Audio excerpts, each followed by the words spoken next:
Hello friends, welcome to Matt kitchen. Matt কিচেনে আপনাদের সবাইকে স্বাগত। পুরনো বন্ধুদের পাশে থাকার জন্য ধন্যবাদ এবং নতুন বন্ধুদের স্বাগত জানিয়ে শুরু করছি আজকের রেসিপি। এখানে দেখো, আমি 1 কাপ আতপ চাল নিয়েছি। আতপ চাল বলতে আমি এখানে গোবিন্দভোগ চালটা ব্যবহার করছি। সামনেই দোল পূর্ণিমা, তোমরা কিন্তু এরকমভাবে ঠাকুরের জন্য সন্দেশ ঘরে বানিয়ে দিতে পারো। সেক্ষেত্রে ঠাকুরের বাসনটা ব্যবহার করতে হবে। যাই হোক, আমি আজকে তৈরি করছি চালের সন্দেশ। প্রথমে কড়াই বসিয়ে নিয়েছি। বসিয়ে নিয়ে কড়াইতে আমি 1 চামচ ঘি দিয়ে দিয়েছি। ঘিটা ভালো মতন গলিয়ে নিয়ে তারপরে যে 1 কাপ আতপ চাল আমি দেখালাম সেটা দিয়ে দিয়েছি। তবে এই চালটা কিন্তু আমি ধুয়ে জলটা ঝরিয়ে শুকিয়ে নিয়েছি, মানে হাওয়ায় শুকিয়ে নিয়েছি আর কি। তারপরে সেই চালটা ঘিয়ের মধ্যে দিয়ে খুব ভালো করে এইভাবে আমি একটু নাড়াচাড়া করে চালটাকে ভাজা ভাজা করে নেব। এই সময় গ্যাসের আঁচটা কিন্তু আমি লোতে রেখেছি। হাই আঁচে দিলে খুব তাড়াতাড়ি কিন্তু কালার এসে যাবে, সেই জন্য আমি গ্যাসটাকে লোতে করে চালটাকে একটু নাড়াচাড়া করে ভেজে নেব। মিনিট 2 এইরকমভাবে চালটাকে আমি নাড়াচাড়া করে নেওয়ার পরে এবার এখানে আমি দিয়ে দেব হচ্ছে বেশ কিছুটা কাজু। তবে এই কাজুটা আমি এখানে ছোট ছোট করে টুকরো করে নিয়েছি, সেটাকে দিয়ে দিলাম। আপনারা চাইলে ভাঙা কাজুও ব্যবহার করতে পারেন, তবে এটা গোটা কাজু আমি টুকরো করে ভেঙে নিয়েছি। বেশ কিছুটা কাজু বলতে এখানে গোটা কাজু 20খানা মতন আমি এখানে দিয়ে দিয়েছি। যতটা পরিমাণ দেবেন ততটা টেস্ট হবে। আমি এখানে কাজু ব্যবহার করেছি, শুধু আপনারা চাইলে কাজুর সাথে যে চীনাবাদাম হয় সেই চীনাবাদামও আপনারা এখানে ব্যবহার করতে পারেন, বা অন্য কোনো কাঠবাদামও ব্যবহার করতে পারেন। এবারে কাজু আর চালটাকে আরও 2 মিনিট মতন একটু ভাজা করে নিয়েছি। দেখুন কাজুটা কেমন কালার এসেছে। এবারে এটাকে একটু ঠান্ডা করে নেব। একটুখানি ঠান্ডা করে নিয়েছি চালটা আর কাজুটা। তারপরে এটাকে একটা মিক্সিং জার নিয়ে তার মধ্যে আমি এরকমভাবে চালটা আর কাজুটা দিয়ে দিচ্ছি, দিয়ে এর একটা গুঁড়ো করে নেব।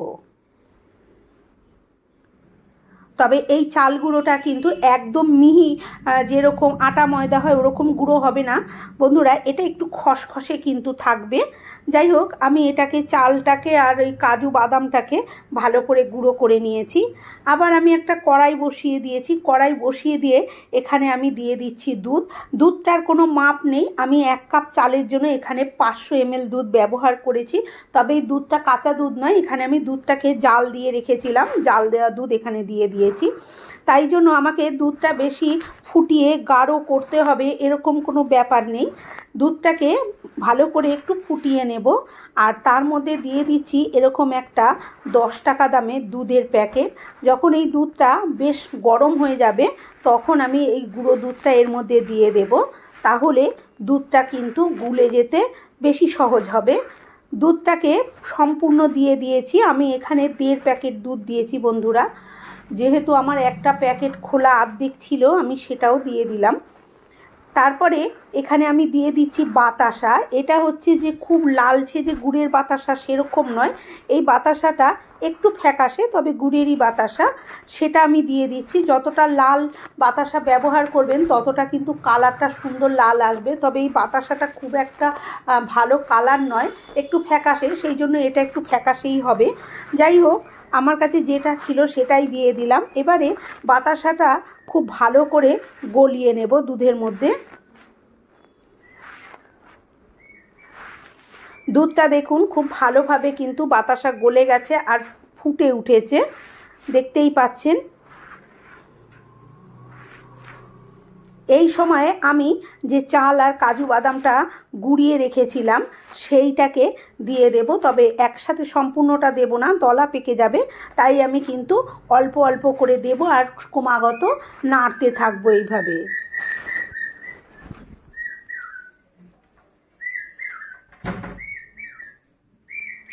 সম্পূর্ণ চালের গুঁড়োটা আমি দিয়ে দিয়েছি। এবারে খুব ভালো করে এইভাবে আমি নাড়াচাড়া করে নেব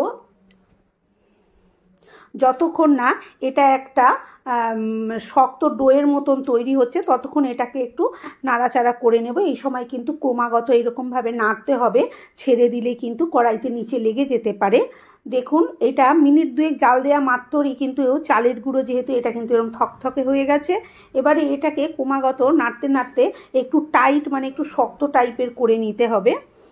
এটা কিন্তু মোটামুটি রেডি হয়ে গেছে। আর 1-2 মিনিট এইভাবে আমি ওভেনের ওপরেই রেখে দেব।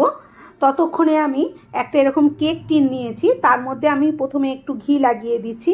আপনাদের কাছে কেক টিন না থাকলে যে কোনো পাত্রে আপনারা তৈরি করতে পারেন। ফয়েল পেপারেও, যদি ফয়েল পেপারের মানে পাত্র থাকে তাতেও তৈরি করতে পারেন, কোনো সমস্যা নেই।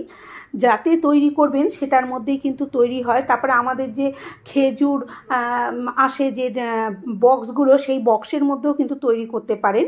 তারপরে একটা এরকম কাগজ লাগিয়ে দিলাম। আমার কাছে এমনি কাগজ বাটার পেপার ছিল না, সেই জন্য আমি এখানে প্লেন যে সাদা কাগজ হয় খাতার, তাই একখানা দিয়ে দিয়েছি। দিয়ে ওপর দিয়ে একটুখানি ঘি দিয়ে দিয়েছি। আর এই দেখুন এটা আমি নামিয়ে নিয়েছি, হাতে করে একটুখানি নিয়ে এরকম করে ডললাম। দেখুন এইটা কীরকম দলা পেকে গেল, তখনই কিন্তু বুঝতে হবে যে পাকটা হয়ে গেছে। তার আগে পর্যন্ত কিন্তু এটা পাক দিতে হবে। এবারে যে কেক টিনটা রেডি করে রেখেছি, আমি কেক টিনের মধ্যে সরাসরি এইটাকে নিয়ে এরকমভাবে দিয়ে দেব।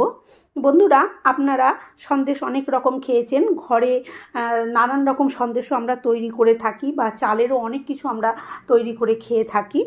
তবে একবার যদি এরকমভাবে সন্দেশ তৈরি করে খেয়ে দেখেন তাহলে কিন্তু বুঝতে পারবেন এটা কিন্তু অসাধারণ খেতে হয়। এবারে সম্পূর্ণটা তুলে নিয়ে আমি খুন্তি দিয়ে এইভাবে একটু চেপে চেপে এটাকে পুরো সেট করে দেবো। এই যে পুরো দিয়েছি খুন্তি দিয়ে, তারপরে এই চামচ দিয়ে পুরো চেপে চেপে এইভাবে আমি বসিয়ে দেব, যাতে ভেতরে কোনো জায়গায় ওছখোচ না থাকে আর ফাঁকা না থাকে। সেই জন্য চামচের পেছন দিয়ে এইভাবে আমি চেপে চেপে এইটাকে এইভাবে পুরো সমান করে বসিয়ে দিয়েছি। এবার এটাকে আমি একটু ঠান্ডা হতে দেব। বন্ধুরা, আপনারা ফ্রিজেও রাখতে পারেন 20 মিনিট মতন, তাহলেও হয়ে যাবে। কিন্তু আমি ফ্রিজে রাখিনি, আমি নর্মালি রেখে দিয়েছি আধ ঘন্টা মতন। তারপরে দেখুন ফিরে এসেছি। দেখুন এটা কিন্তু অনেক শক্ত হয়ে গেছে। আমি হাত দিয়ে ডলে দেখলাম, তাও কিছু হলো না, মানে হাতেও লাগছে না। এবারে আমি এর ওপরে একটা এরকম স্টিলের থালা বসিয়ে দিলাম। কাগজটা ধরে টেনে দেখলাম উঠছে না, তাই থালা বসিয়ে থালার মধ্যে এইভাবে উল্টে দিলাম। দেখুন এটা কিন্তু অনায়াসে বেরিয়ে গেছে, কোনো অসুবিধে নেই। আর এবারে কাগজটাও আমি তুলে দেখাচ্ছি। দেখুন এই যে কত সুন্দর হয়েছে, চামচ দিয়ে চেপে চেপে দেওয়ার কারণে এইটা কিন্তু খুব সুন্দরভাবে সেট হয়ে গেছে। এবারে আমি আপনাকে এটা কেটে দেখাচ্ছি। বন্ধুরা, আমার আজকের এই চালের সন্দেশ রেসিপিটা আপনাদের কেমন লাগলো কমেন্ট করে অবশ্যই জানাবেন। ভালো লাগলে একটা লাইক দেবেন, শেয়ার করবেন। আর আমার চ্যানেলে নতুন বন্ধু হয়ে থাকলে চ্যানেলটি সাবস্ক্রাইব করে নেওয়ার অনুরোধ রইল। পাশে থাকা বেল আইকনটা অবশ্যই প্রেস করবেন, কারণ আমি যখনই কোনো নিত্য নতুন রেসিপি শেয়ার করব নোটিফিকেশন আপনাদের কাছে পৌঁছে যাবে সবার আগে। এবার আমি ছুরি দিয়ে কেটে নিচ্ছি, আমি একটু মোটা মোটা কেটে নিচ্ছি। আপনারা নিজেদের ইচ্ছা অনুযায়ী যে যেরকম পছন্দ করবেন, ছোট বড় সেরকমভাবে টুকরোটা করে নেবেন। দেখুন কত সুন্দর অনায়াসেই কিন্তু এটা কেটে যাচ্ছে। আর এটা যদি ফ্রিজে আধ ঘন্টা রেখে দেওয়া হতো তাহলে কিন্তু আরও তাড়াতাড়ি একটু শক্ত হয়ে যেত, আরও সুন্দরভাবে কাটা যেত। তবে আমি এটার মধ্যিখান দিয়ে একটা টুকরো করে দিচ্ছি। আপনারা চাইলে এটা দুটো টুকরো করতে পারেন, মানে মোট 3টে। আমি একটু বড় বড়ই রেখে দিচ্ছি। এবার আমি একটা তুলে দেখাচ্ছি। দেখুন কত সুন্দর হয়েছে দেখতে, অসাধারণ খেতে হয়। একবার অবশ্যই ট্রাই করে দেখতেই পারেন। আর যারা খেয়েছেন তারা তো জানেনই কত সুন্দর হয়। ঠাকুরকেও আমরা কিন্তু এইভাবে ঘরে তৈরি করা সন্দেশ দিতেই পারি। সমস্ত সন্দেশগুলো এবার আমি সাজিয়ে রেখে দেব। বন্ধুরা, আজকের মতন এই পর্যন্ত। আবার হাজির হব অন্য কোনো রেসিপির সাথে। ততক্ষণ ভালো থাকবেন, সুস্থ থাকবেন। ধন্যবাদ।